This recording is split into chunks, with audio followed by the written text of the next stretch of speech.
Right. I want to talk about this chunky wobbler from Flissa. I think I paid like $14 for it. I don't think that was a sale price. I think that's what you can find it on Amazon right now. I could be wrong. But I've kind of beaten the shit out of this thing recently since I got it, which I like to do.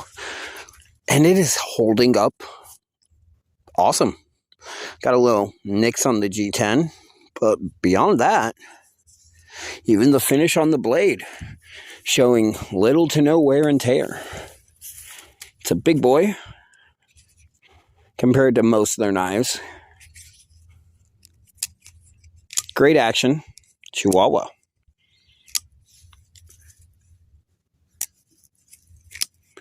I really like the acoustic feedback on it too.